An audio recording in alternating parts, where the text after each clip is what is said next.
Scores. We back. We back at it, man. Welcome back. Make sure y'all click the channel. Make sure y'all lock in with us.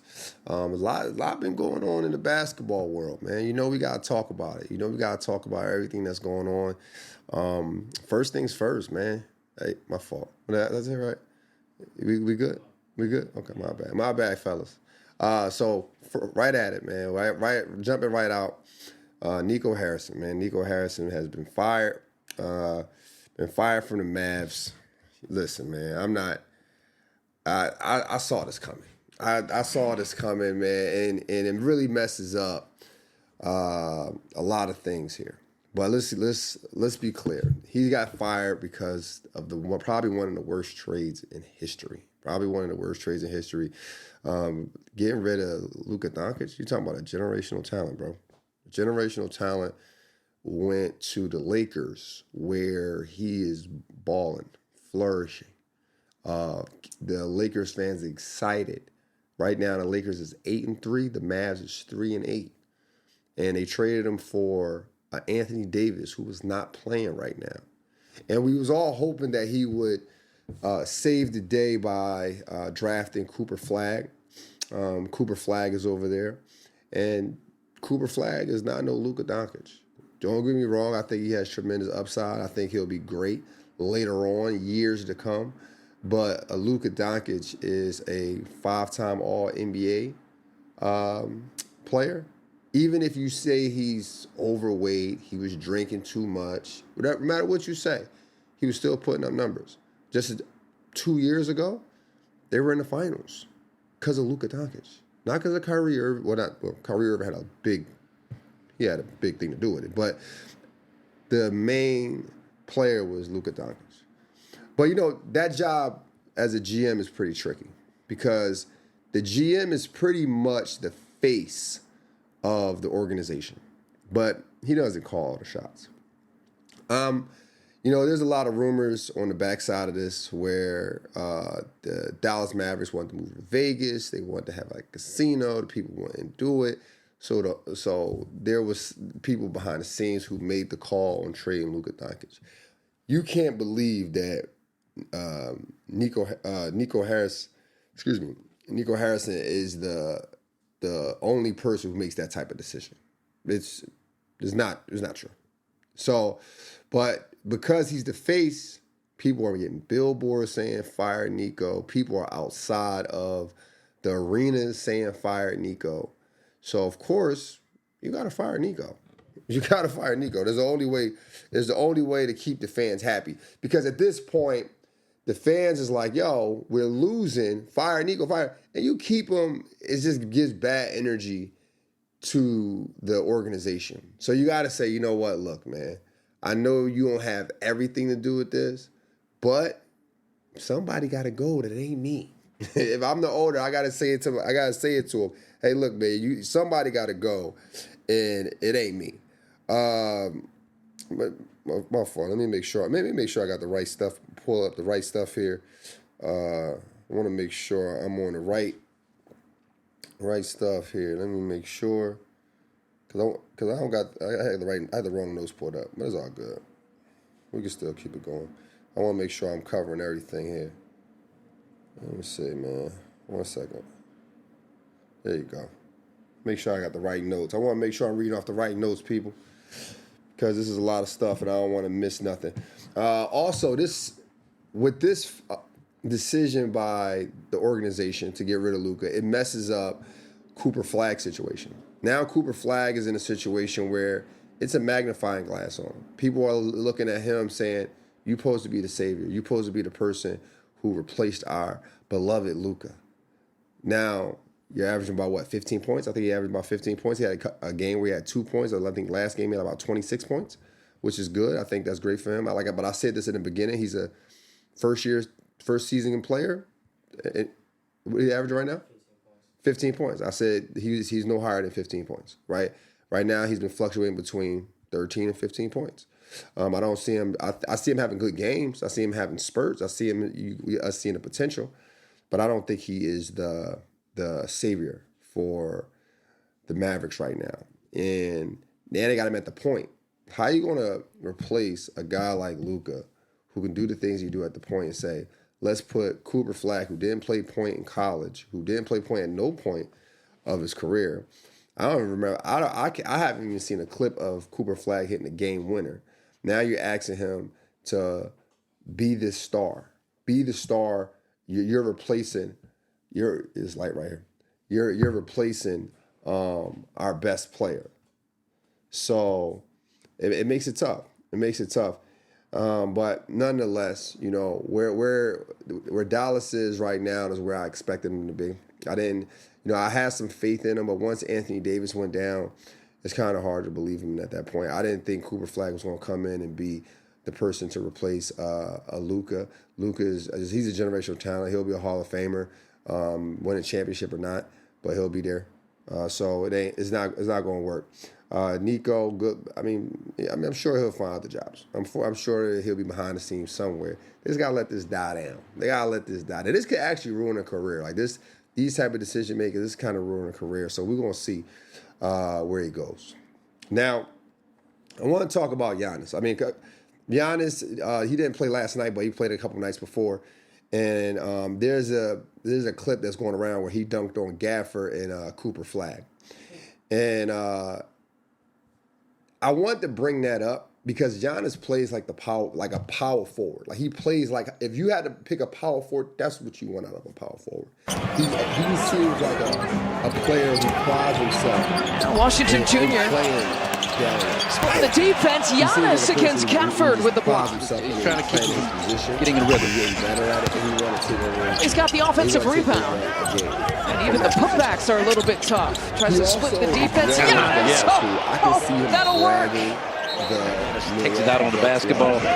Like him putting the Bucks on his back single-handedly and getting through some playoff games if healthy. And if, of course, his teammates definitely need to hit shots. But Giannis is definitely a generational talent where the power forward position is, I believe he's number one at it. I've had people in my comments say he's not better than Charles Barkley, which is insane. You talk about a 6'5" versus a 6'10", 6'11" player who can run the court, dunk, and he had a game winner earlier this year too. So he's not no slouch when it comes to shooting. I think he's better than Tim Duncan as well. Tim Duncan won 5 rings, which is applauded, but at the same time, he won it averaging 21 points in a great system, being coached by amazing coach in Greg Popovich. Giannis won a championship averaging 33, 35 points. You don't know if Tim Duncan can average 35 points night in and night out. He scored 50 points in a closeout game. You don't know if Tim Duncan can score 50 points in a closeout game. You know he can be coached. You know he can hit some big shots.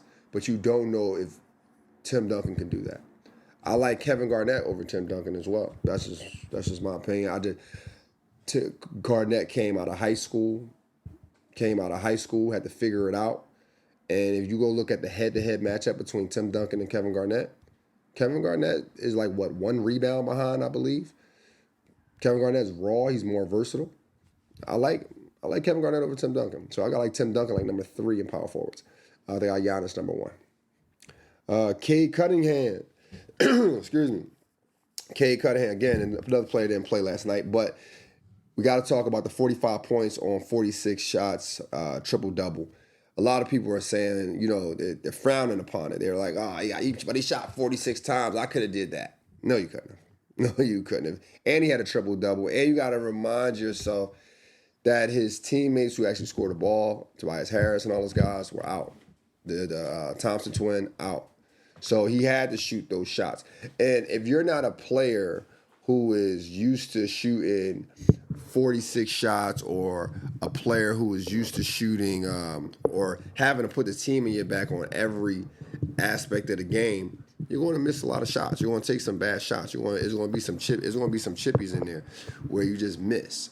And I think that's what you saw to Cade Cunningham. Cade Cunningham, he's not a 45-point scorer every night, so he just stepped out of his comfort zone. But nonetheless, he actually held it down. So I gotta respect that.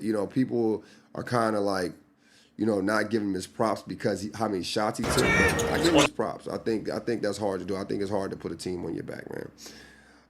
But he need more to win. Right now they're number 1 in the East. People are saying like, yo, they a championship team. I don't think they're a championship team yet. I think that he needs another score. He needs another score. I think they can play championship basketball until they run to another team that's playing championship basketball. And so we're going to have to see. We'll see what they do against with teams like the Knicks. I think Sixers is actually going to be a little better than what they are right now once Paul George come back and once Joel Embiid's minutes restriction increase. And not because of, like, production, just more so wisdom on the court. Right now, the Sixers are shooting a lot of bad shots. They're shooting some ill-advised shots. They're shooting quick shots. But once you get guys who have experience in this area, the playoffs, like a Joel Embiid, a Paul George, these guys can kind of calm the young players down. So they're going to have their hand filled with got teams like the Sixers, the Knicks, and listen, man. And look, I'm not counting Giannis out too much. So they're going to have a handful. But I love to see Detroit, that city, excited about basketball again, because that's when I was growing up. That was the teams that I heard about: the Boston Celtics, the Bulls, Detroit Pistons, and even when I was in high school, when they won against the Lakers in the finals, it was great to see the city of Detroit has something to smile about. You got something for me? I got Turan in the chat talking about AD's out again. You have any comments on that? AD being injured? Anthony Davis? Yeah. Of course. Did you comment on that? Huh? Did you comment on that already? I just said it. Anthony Davis being out. Listen, man, with Anthony Davis, it's just a hit or miss. If we can get 22 games out of him, it's like a celebration. He's right up there with Joel Embiid. When these young guys, when these big men get injured and they keep getting injured, it's hard for them to come back. This is not Anthony Davis from the Pelicans. This is not Anthony Davis in 2020. This is Anthony injured Davis. This is Anthony Davis who we can just hope that he gives us something on a long stretch of games. But again, the Mavs doesn't look good with him. Not to say with him, but the Mavs just doesn't look good trading him for Luka. And now he's sitting out, and now the Mavs are 3-8. Nah, I don't like it. I don't like it. But what you gonna do with him? Who you gonna trade him for? I mean, what value do we have in the market right now?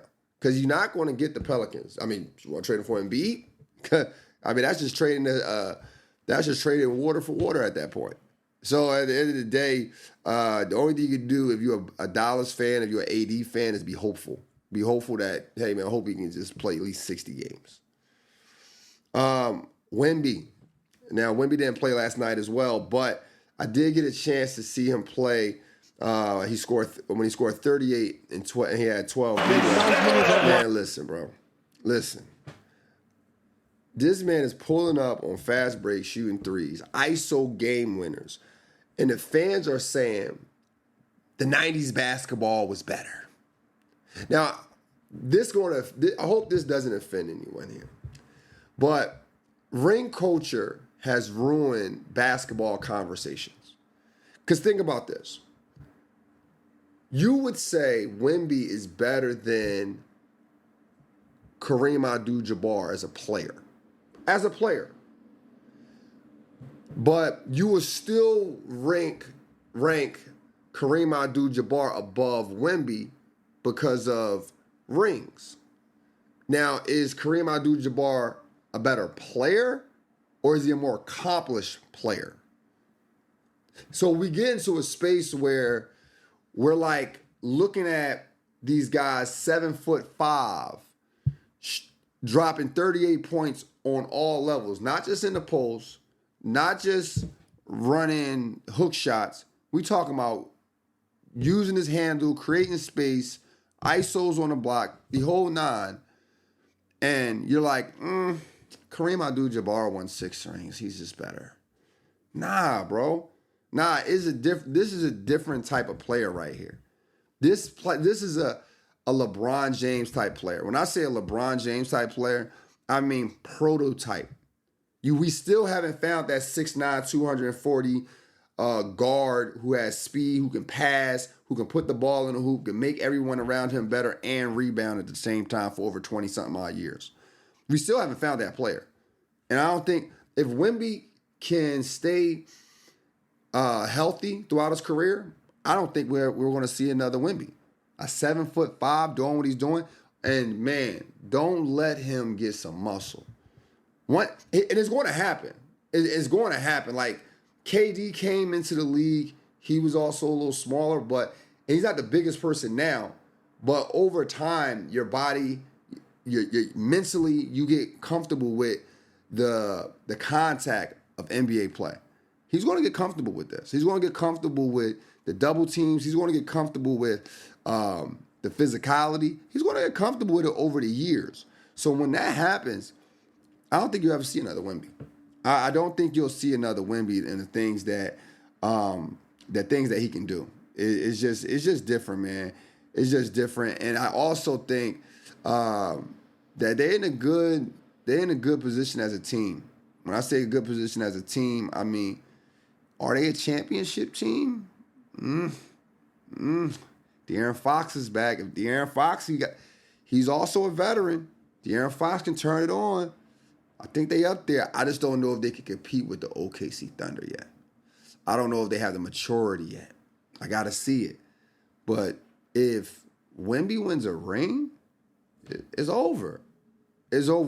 We in a whole different conversation. I remember when Tracy McGrady and Kobe Bryant, Allen Iverson, all those guys around 2009, 2010, I'm not going to say they was fading out, but they were household names that's been in the household for a long time. And guys like Kevin Durant was coming up, D Wade, Carmelo, all those guys was just, they start getting in the driver's seat.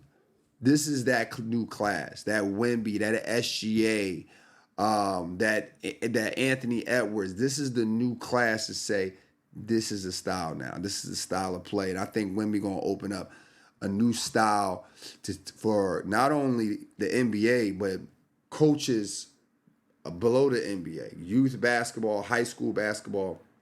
When you see a tall kid who's linky and they walk into a gym, you're not going to say, let's put him down low. Let's go. Let's put him. Let's make him the center. Let's have him grab rebounds. If you're a trainer, you're going to start training them, yes, to score around the rim, but at the same time be able to put the ball on the ground as well, because you're seeing guys like Wemby do what he's doing, and you want to prepare him for the future. But nonetheless, let's get into it. Let's get into the games last night. The Raptors, man, they beat the Brooklyn Nets.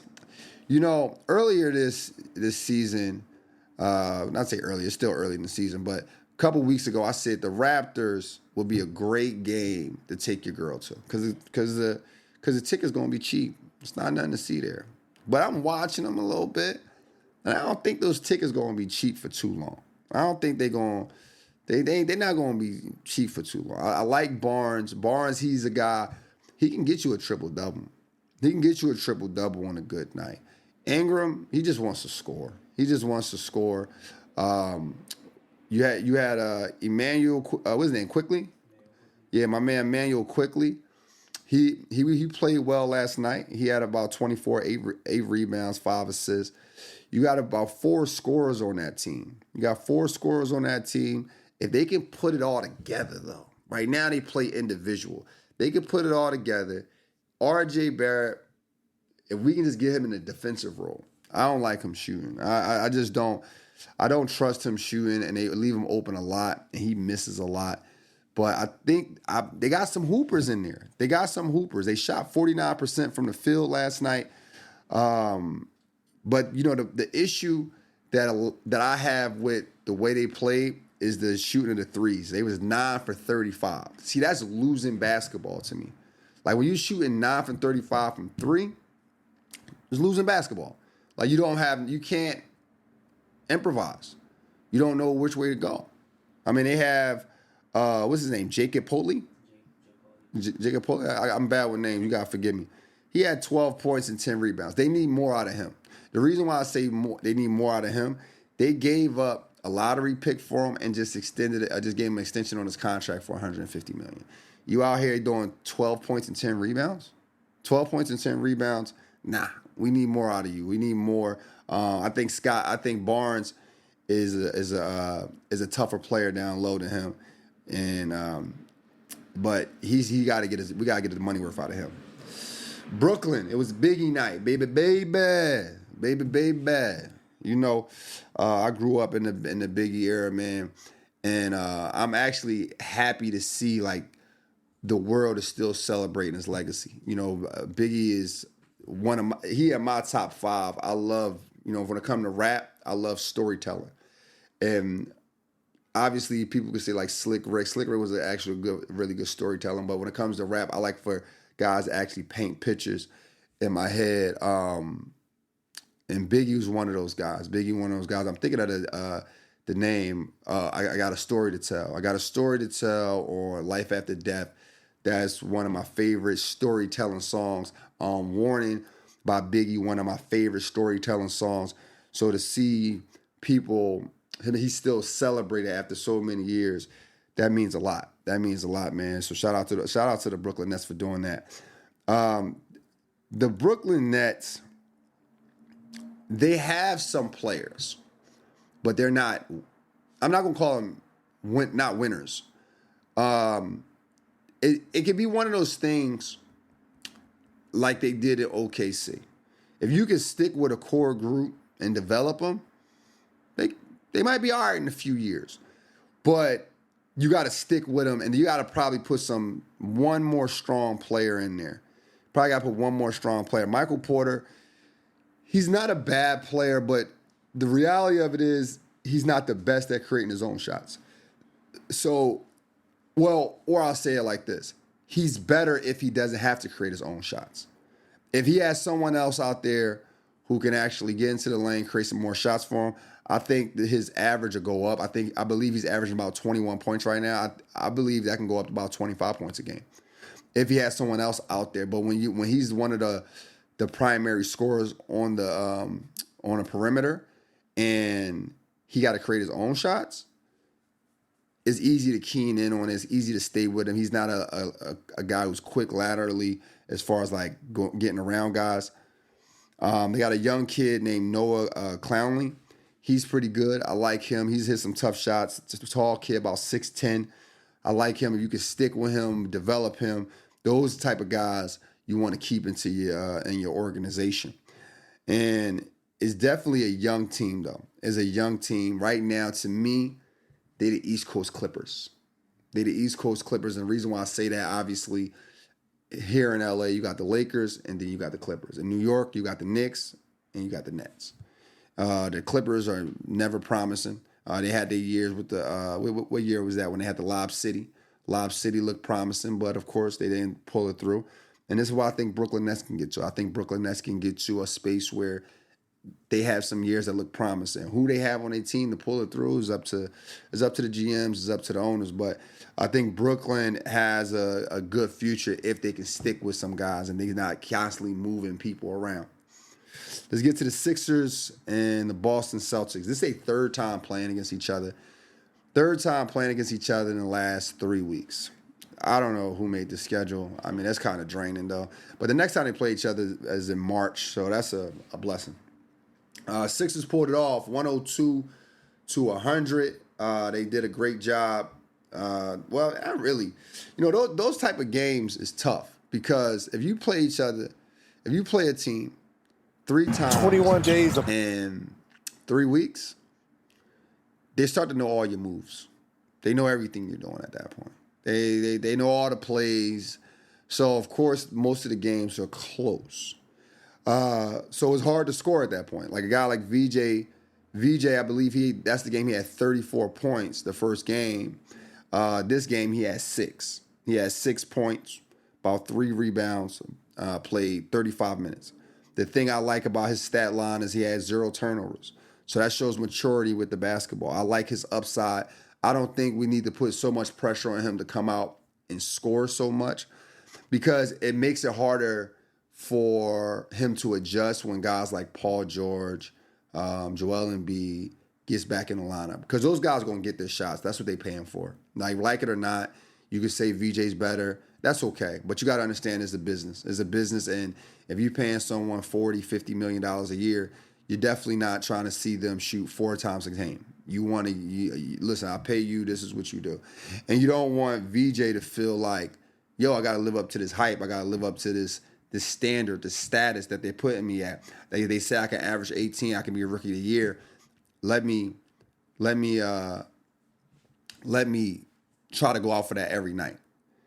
And then also, it's not a bad idea to keep Paul George and Joel Embiid out right now, because you want to give these young guys some room to grow.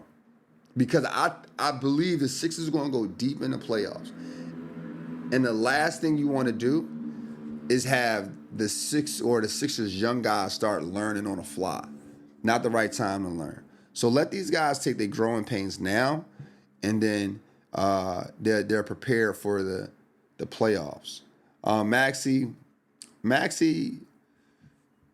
one thing I like about Maxey, but also can hurt Maxey in the long run, is he shoots that ball quick.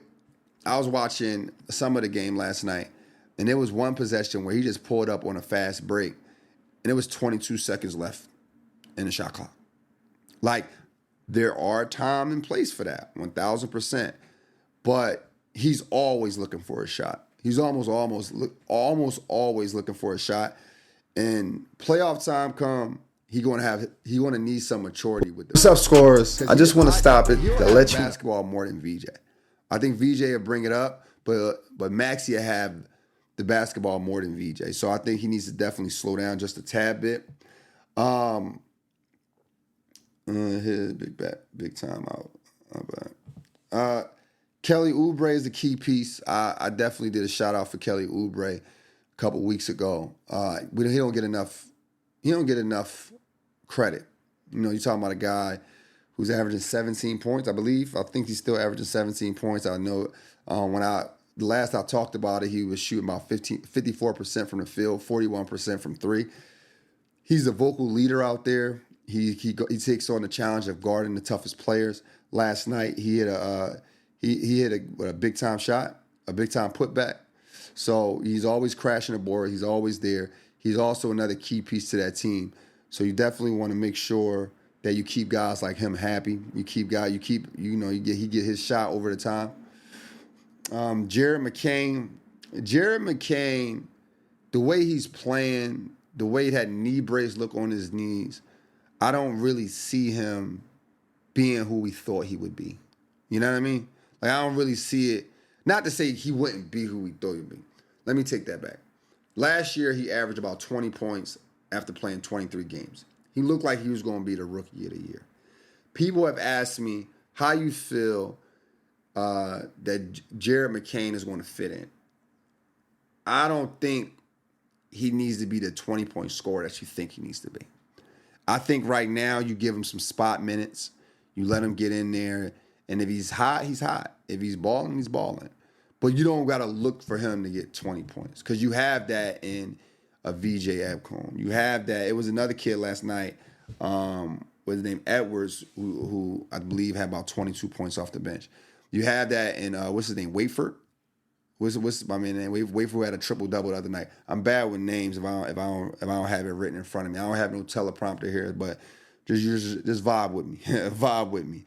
But you don't need that. Like, you don't need Jared McCain averaging 20 points. You got a Paul George who's going to come back. Joel Embiid, although he's on minute restrictions, he's still grabbing 26 points in 29 minutes. So he's still balling. So we don't necessarily need Jared McCain coming in saying, okay, let me get back to what I was doing last year. Third time, moves. Okay. Boston Celtics, again, you know, I hate to feel like I'm picking on players, right? Like I said about Pritchard. Pritchard is a really good player.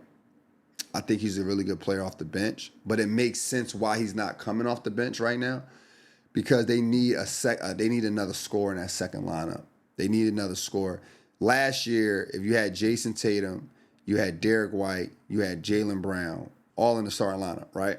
But they all wouldn't go out at the same time. So if Pritchard comes on the court, you still have one of the three scorers on the court with him. Now you have Jason Tatum out, and one of those guys got to come out the game. Derek White got to come out the game. Jaylen Brown got to come out the game. So you need someone with some maturity with the basketball and someone who can hit shots. I think Pritchard has proven that. That's why they gave him a Six Man of the Year award. But at the same time, he ain't shooting well. He ain't shooting well right now. He's going through a shooting slump. I think last I checked, he was like 19% from three, and he's shooting about 8 threes a game. I like to see Anthony, what's his name? Anthony Simons in there. But Anthony Simons, they need him coming off the bench to be that dynamic scorer. They need someone to hold that second unit down. Where am I? Everyone was saying. Jaylen Brown. But you know what? And just going on to Jaylen Brown. Jaylen Brown, some people say he's not playing well. I think he's playing how you want him to play. I never seen Jaylen Brown as this like superstar. I never seen him as a person who can put a team on his back and say, let's go. But I do see him as a person who can have hot games. I do see him as a leader out there to some capacity. So him shooting 20 shots a game is necessary, and I can respect that. I understand that. I want Jaylen Brown to shoot that many shots, especially with him being a Finals MVP a couple years back.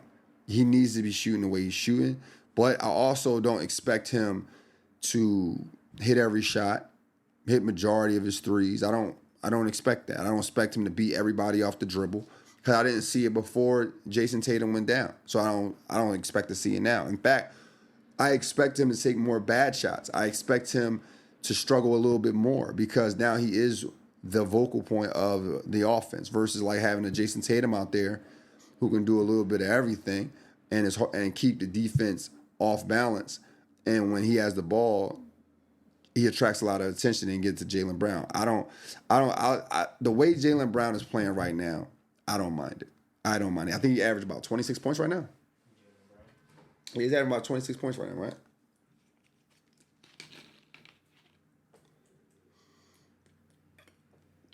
Got to take a water break. 27 points? Yeah, I mean, that's what you would expect out of him. I expect that out of him.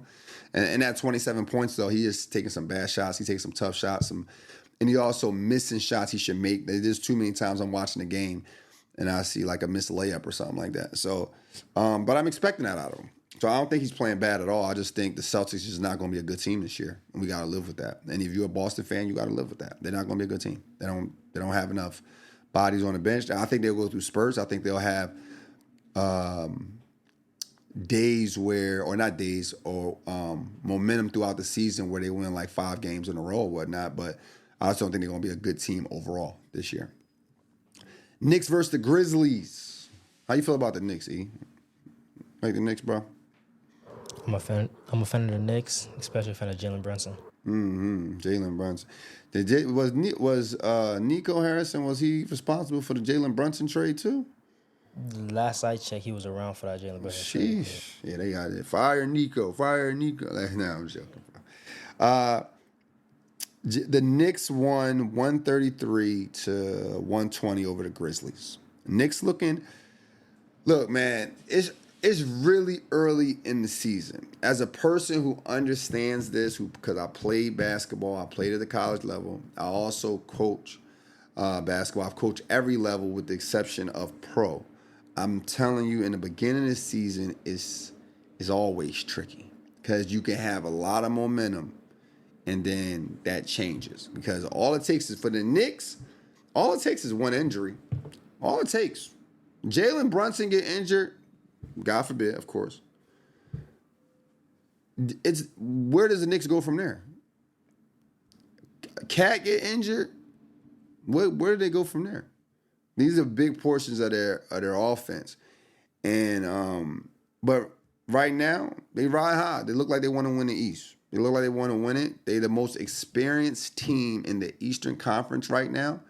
They were the only team that stayed together, added Clarkson to, give you some more buckets off the bench. But they stayed together. They stayed together for the last, my fault. They stayed together since last year, of course. And they made it to the Eastern Conference Finals. The Indiana Pacers was down. The Boston Celtics is down. The Bucks, they got past them last year. So I think they can get past them again. I think they got a strong argument of winning the East this year. But they shot well last night. They went 22 for 55 last night. They went 22 for 55, so they shot well last night. And they play solid team basketball. I don't think they selfish. I think they solid team basketball. The Grizzlies, Ja Morant had 6 turnovers last night. Like stuff like that is a hard sell. When your point guard have 6 turnovers in a game like that, like against the Knicks, that's a tough one. Then obviously everything that's circling around them, that's also a tough one for the Grizzlies. And I'll be surprised if Ja Morant finished the season with the Grizzlies. I'll be very surprised if he finished the season. Now, I don't know his contracts restrictions off the top of the head, but I'll be surprised if he actually finished. But the game was over before it started. I mean, the Grizzlies had 22 turnovers. They had 22 turnovers last night.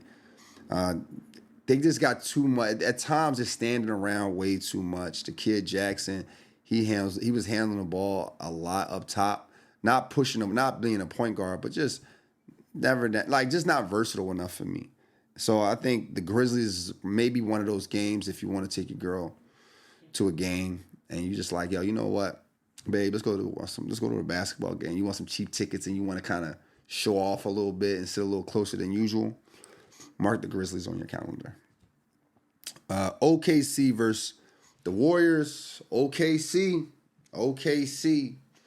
Listen, man. Like I said, they looking like the championship team.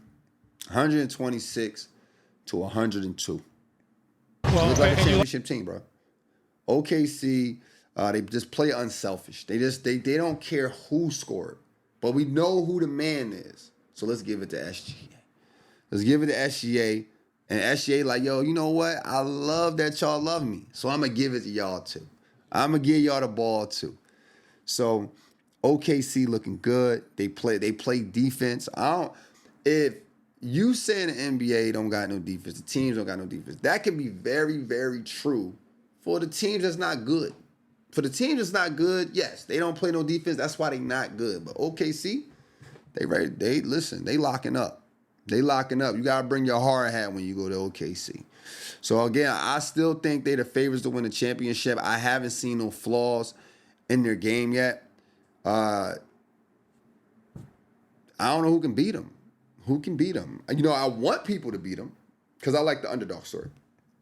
I want to see Houston Rockets beat them because I think they're the underdogs going into that matchup. I want to see the Spurs beat them. Spurs didn't make the playoffs last year. And they come in, they beat OKC. Oh man, it's a different animal. I want to see the underdog story, but right now, OKC writing the big dog story. So the way they playing, they shot 50% from the field, 44% from 3. See, that's good basketball right there. What they doing over there with the Raptors shooting 9 for 35, that's bad basketball. That's AC playoff basketball. 44% as a team from 3 is championship basketball. And they all can shoot. Maybe except with even Hartenstein can knock one of them things down. So they all can shoot, so they hard to guard. So when people is like, they don't play no D. How you going to guard 5 guys on the perimeter? How you going? And then you got one guy who led the league in scoring. How you going to stop him? He's leading the NBA in scoring. This ain't a church league. He's leading everything in scoring. So it's going to be hard to guard if he constantly attacking the gaps, getting in the gaps, kicking the back. It's going to be hard to guard, gang. It's going to be hard to guard. Golden State, Steph was out. Steph was out last night. And Steph was out. And listen, I don't mind them resting Steph a little bit. I don't know what's really going on with them, but I'm okay with him resting a little bit because they're going to need him long term. What's going on? He played last night? 20 points. Oh, shoot. I got the wrong notes over here. 20 minutes, 11 points, 1 rebound. Oh, shoot. Well, shit. I thought Steph was out. I got the wrong notes. My apologies, folks. My apologies. Sorry. I'm a true casual for that. Oh, this is his first game back. Okay. Shit, because I definitely didn't watch that game. I couldn't catch that game last night, so I tried to catch the stats, but I must have overlooked it. So mistakes happen. Everybody mess up. But listen, either way it goes, Steph in or Steph out, they lost. They lost 126 to 102. I was hoping Steph was out so I could have an excuse for it because I did say the the Warriors is going to be a good team in the playoffs, and I was hoping that a Golden State can kind of slow OKC down, but them scoring 126 to 102, that just don't seem like a Golden State Warriors that I was thinking of. Well, nonetheless, OKC took care of business, going right to Utah. What you got for me? I got Thomas Clark in the chat. He believes that Lakers got OKC in 5 or 6 in the Western Conference Finals. What do you believe in? What do you think about that? The Lakers got OKC 5 and 6. With a LeBron, I think that can happen. He also thinks Vando and Marcus Smart can make it difficult on Shea, and a healthy LeBron and Luka and a big in DeAndre Ayton will give them trouble. With the LeBron, I can see that happening. That can definitely happen. Long as you can slow down SGA, because SGA leads them in a lot of areas. They lead them obviously in assists. I believe this year they lead them in blocks, obviously points. I think he's second in rebounding. So if you can slow him down on all those things, like you can constantly have people on his body for rebound and constantly keeping him out of the paint for his assists and then making every shot tough for him. And you do that for a stretch of about, 5 to 6 games? And 5? I think he can get that. But still, the reason why I still have OKC winning it is because I haven't seen the way the Lakers play yet. Like that right now, me and you we're hopeful. It's hopeful thinking. We're hoping that LeBron comes back and the chemistry is amazing. I think it's going to be amazing because he's a professional. He's done this before. So I do believe it's going to be amazing. We're hoping that the young guys understand their role and execute on their role, right? We're hoping that Luka and everyone else is healthy and they playing well. But what I see right now is OKC winning right now. But if the Lakers pan out to be who I know they can be, then I do have the Lakers. I'm with you, Thomas. I'm with you. Going to the Utah and Pacers game, man. You know what, man? Ace Bailey had 20 points. I got a homie who loved the Utah Jazz. I don't know how he loved the Utah Jazz. He's from Atlanta. I have no clue how his mindset got to Utah. And there's no disrespect to Utah. I actually been there a couple times for a couple basketball games myself when I was in college. But Utah, they won 152 to 128. But I still don't have him doing anything this year. I think the whole Ace Bailey thing. Ace Bailey had 20 points, but I believe coming into this game, he was averaging 6 points. And I see him developing over time. I think they're trying to build something for later. Lauri Markkanen had 35 points. I like his game. But being over in Utah, you won't hear a lot about him. I do like his game. The young kid, George, I like his game. He's a great playmaker. They shot about 45% from 3, so they had a great night from beyond the arc. And they shot 55% from the field. So they had a great night. But they had a great night against a wounded Pacers. Pacers are probably the most wounded team in the NBA. They go from the finals to where they are now. I believe nobody scored. Maybe let me double check. But I know last night they went 10 for 37 from 3. 10 from 37. And, yeah, the Pacers. And I don't think they had anybody who scored over 12 points last night, 14 points last night, right? Did I look at that right? I got Siakam for 27. That's right. Siakam did score 26. I thought he had 26 points. 25? Okay. I thought I saw nobody. I didn't see nobody. But maybe I saw Siakam later and while I was looking at the stats. But, you know, I see them having a tank season. I don't think Siakam is going to put a team on his back. I don't think he's going to carry those guys. So it is what it is. But we all know the reason why. Like, they don't got their point guard. And they also got rid of what's his name? Miles Turner. They got rid of him. So they're having a year that we thought they would have. Tyrese Halliburton out, and they having a year. What's their record right now? E. They 1-10. I expected that. I didn't think they was going to do anything outside of that. Going to the Kings versus the Nuggets. Kings versus the Nuggets. I did watch that game, though. I did watch that game. And here's the thing. When it comes to watching games, I got to watch all these games the next day. So while everyone is like sleep or maybe at work, depending on what time zone, I got to watch some of these games the next day. So I got to get up early around like 4, try to watch all these games. Like if they was on NBA TV, of course. So I'm trying to catch all these games. But one of the games that I did catch after practice, I do coach. I coach, and sometimes practice ends late. I got to talk to the players. Some of the players want to stay and work out. And I want to give my full attention, so I'm not watching on my phone. But I got a chance to see the Nuggets and the Kings play. And the Nuggets looking good. Nuggets won this game 122-108. At halftime, I believe it was like a 4-point game.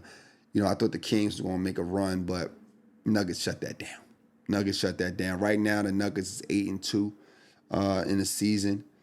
And, you know, I'm just looking at Nikola Jokic, and he always looked like he'd rather be somewhere else. I think that's what makes his game unique. Like, I think that's what makes him a little bit unique to everyone, because he's like always kind of even keel. He's not overly emotional, maybe with the refs here and there, but for the most part, you look just watch a game and just look at his facial expression. He looked like one of those guys that goes to work and just constantly keep checking the clock. That's how Nikola Jokic look in the game. Like, what time is it? Dang, it's only third quarter? Shit, man. I thought it was maybe fourth. But he almost had a triple-double last night. 35 points, 15 rebounds, 7 assists. He definitely plays amazing all the time. And like I said earlier in the show, ring culture, it disrupts true basketball conversation, because obviously, you know, he's a great center, but we won't rank him higher than other centers because of they have rings. They have more rings than him. But I say he's up there. I don't put him ahead of Shaq. I don't put him ahead of Hakeem.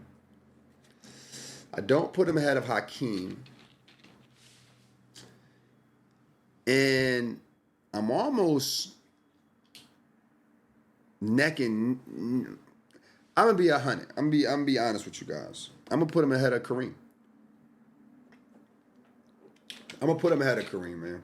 And it's not Kareem's fault that he played in an era where they didn't teach big men these type of skills. But I got to put him ahead of him just because we got to stop confusing a better player with accomplishments. Kareem has more accomplishments for sure. He has more accomplishments than Shaq. But at the same time, is Shaq more dominant than Kareem? Don't you want your center to be more dominant? So he has to be the better player. Shaq has to be the better player. Jokic is dominating in his own way. Jokic is dominating with passing, with the shooting. He's dominating in his own way. You got to respect that. You definitely got to respect that. Jamal Murray, I ain't going to lie to you. I like this year Jamal Murray, man. He got the YNs in his hair. I like it. Jamal Murray averaged He had 23 points last night, 8 rebounds. I ain't mad at it. I ain't mad at my guy Jamal Murray, man. Jamal Murray, he's due for an All-Star appearance though. Like they've been doing him dirty for a while. He needs to be in an All-Star game. I think he's All-Star worthy. The Denver Nuggets don't go far without him. They don't go far without him. And He got to get his credit. He got to get his props. Jamal Murray, for me, I'm trying to think of like a Jamal Murray type of player in the past who didn't get their credit. Like they didn't go to an all-star game, but that team wouldn't have been who they was. I'm trying to think of a point guard. This is a good. Like a point guard you could compare Jamal Murray. Like Jamal Murray, he hasn't been like an all-star, but he's definitely a dog, and he won the championship as the point guard. I mean, he's had great seasons in the NBA. And it got to be a point guard out there that you like, damn, you never been an all-star? I didn't know that. Would you compare it to you would compare it to a scoring point guard, right? Yeah, but I feel like every scoring point guard has been to the all-star game.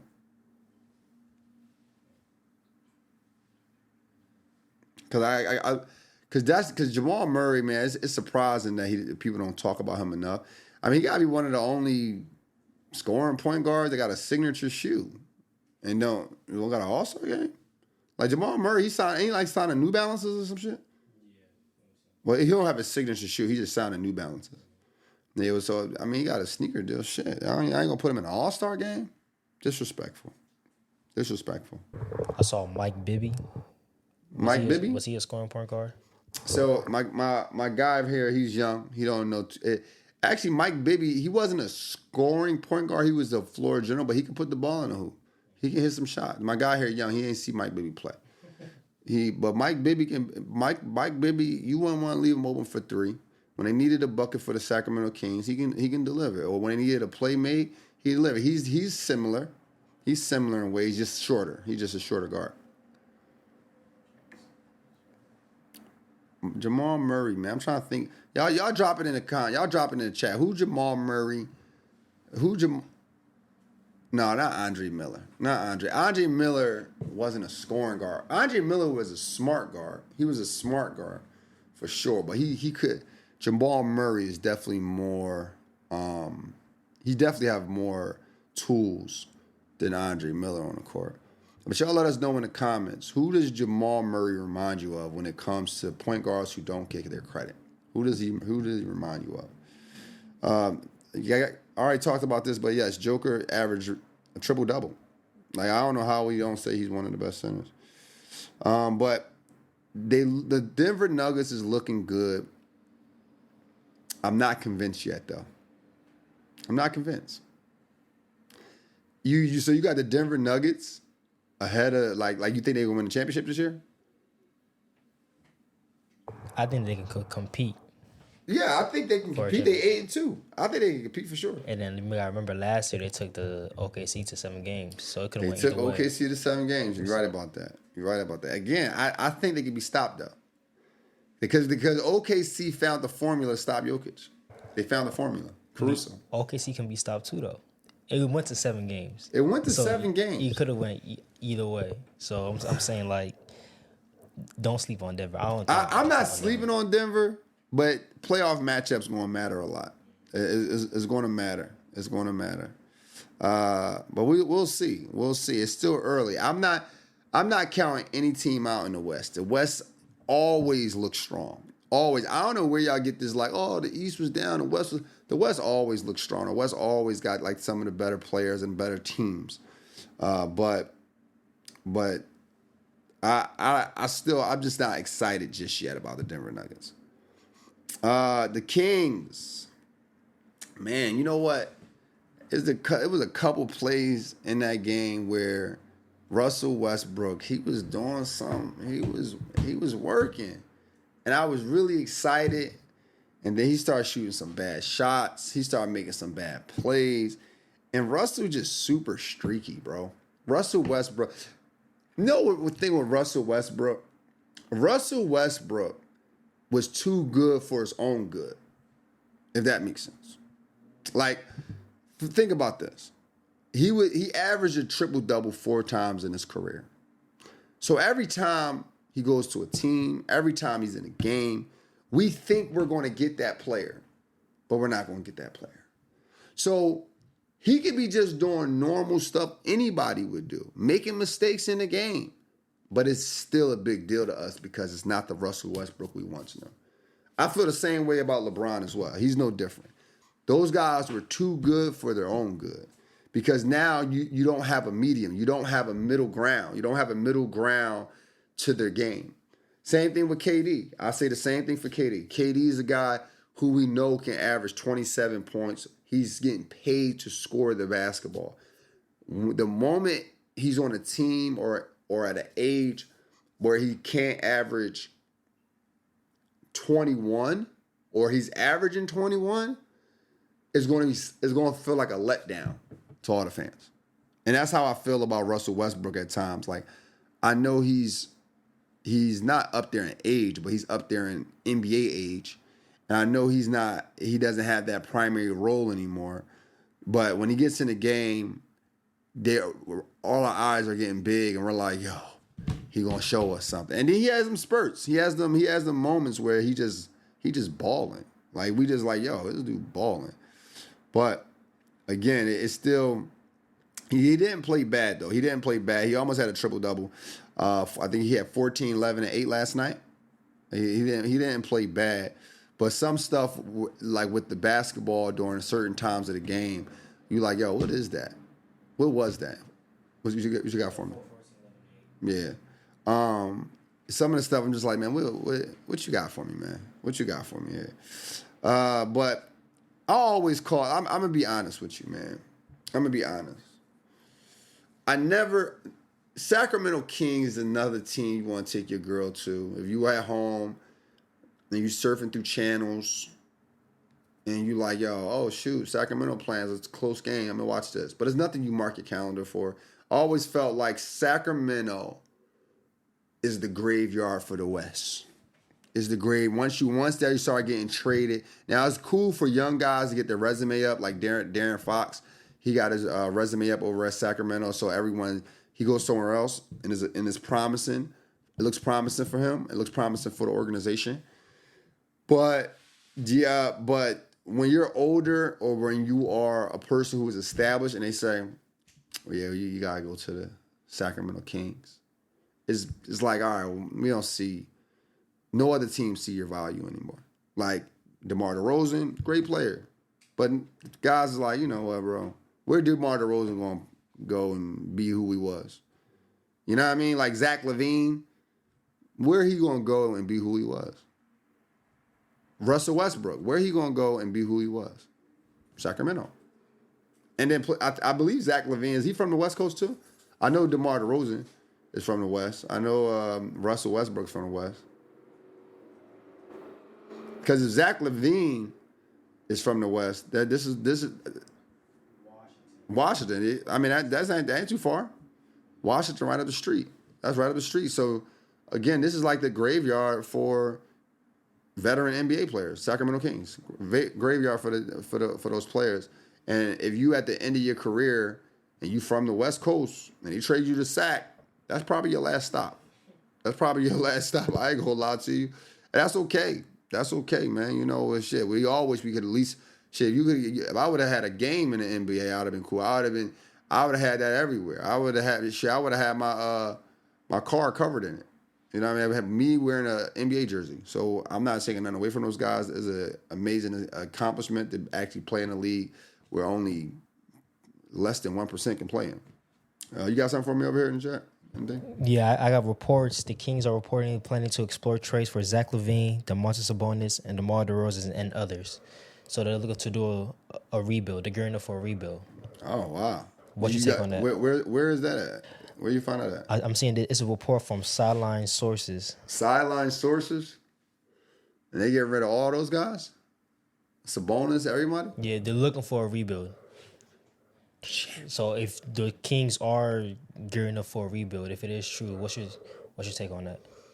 Again, a graveyard. Is like, who you going to bring over there? Who you going to rebuild? You know what my take is? Just throw the organization away. Like, Sacramento Kings, like when the last time I've been excited about the Sacramento Kings, I think it's 2001. Yeah, 2001. I believe that's the year they had Mike Bibby. They had Vlade Divac, Peja Stojakovic, Turkoglu, and Chris Webber. There was that a couple of years ago with De'Aaron Fox. I think the first seed, second seed got bounced in the first round with the Warriors. Yeah, I wasn't excited. You wasn't excited? Nah. Now, like, see, I'm not really excited with young guns. Like when it's like young guys in there, young guns, and they don't got no seniors, like they don't got no veterans on the team. I'm not that excited about it. It's like one of them things that can kind of be like, got it, we got you. You know what I'm saying? You think they should leave Sacramento? Yeah, I think they should give somebody else a chance. I think the West Coast has enough teams. Sacramento is like, is like the pit stain of the West. Yeah, you got that little sweat pit stain under your arm. Just like you know what I mean? Like it's like certain cities just like, like you know what I mean? Nobody like Delaware. You know what I mean? Like Delaware. Certain parts of New Jersey, not all New Jersey, shout out Jersey, but certain parts of New Jersey, you was like, living in that part of New Jersey. You know what I mean? That's how I feel about Sac. Like I remember I lived in the Bay Area, and this girl was like, I live in Sac. Why don't you come out here? Nah, I'm cool. I'm straight. I'm skipping over too much to get to you, and you know what I mean? Then I got Thomas Clark back in the chat comparing Jamal Murray to Darren Williams, especially how D. Will and Boozer used to playing the pick and roll. Yes, that's the perfect comparison. Darren Williams, but Darren Williams was an all-star though. He was an all-star. Yeah, I believe he was an all-star. But that's a good comparison because he was a really good guard. Darren Williams was nice in Illinois. He was nice for the Utah Jazz. He wasn't that bad for the Brooklyn Nets either. I liked him, but you don't never hear anything about him anymore because he just didn't get his credit. And that's the thing that, as a fan, I fear for Jamal Murray. Like he was the starting point guard for a championship team. And he might not get his credit when it's all said and done because it's not gonna last forever. Just there's a way. You know what I mean? But shout out to Thomas, man. Shout out to Thomas, bro. I appreciate you staying tuned, staying locked in, constantly interacting with the chat. We appreciate you, gang. Last thing on the list, Sebastian Telfair moving back to the projects. Now, I wanted to put this at the end because I've watched Sebastian Telfair high school career. I think Sebastian Telfair was a tremendous talent. One of the only guards at that time, like him and like Lou Will. I mean, they didn't come out at the same time, but him, Lou Will, Deshaun Stevenson were guards that was under 6'3", 4, or whatever, and he was able to make it to the NBA out of high school. Him and Monte Ellis as well. And I always liked Sebastian Telfair's game. I didn't think he should have been drafted before Jameer Nelson, but that's another story for another day. But to see him go through his struggles and to see him struggle where he is definitely heartbreaking. And I wanted to lead this at the end of it because it's a good example of understanding when you riding high, always know that you can always go down. And you want to preserve some money. You want to preserve your attitude. You want to preserve friendships, relationships. And I don't know Sebastian Telfair personally. I may have some friends who know him, but we probably never ever talked about him. I got some friends out in New York. But just looking at Sebastian Telfair's interviews, like just his interviews, I watched one interview, I think it was on Vlad TV with him and his brother. And just the way they was kind of blaming everything on Adidas, they was blaming. And even if that's the case, right? If Adidas messed your money up or whatever, if you're not in position, if you don't have the money to really go to war with them, or you in a vulnerable position where you need the money, gotta be quiet. Gotta be quiet. You got to know how to play the game to change the game. You just can't go in there or get out there and say, oh, Adidas owe me money, F them. You can't do all that. Can't blame a bunch of people. You can't blame a bunch of people for your mistakes. You know, those guys are so high up when it comes to, you know, the basketball thing. They're getting so much money that they can make some mistakes along the way and then recover. But the fact that you kept making mistakes, and then with like stuff like the gun cases, man, I say this to all my friends, young guys, when you get to where you want to always, where you always dreamt of being, you gotta leave. Everybody can't go. Everybody can't go. Sometimes you gotta leave the hood. Get your mom, get your closest relative, your mom, your sister, your brother, and say, look, I got this house that I paid for over here. You guys can live here.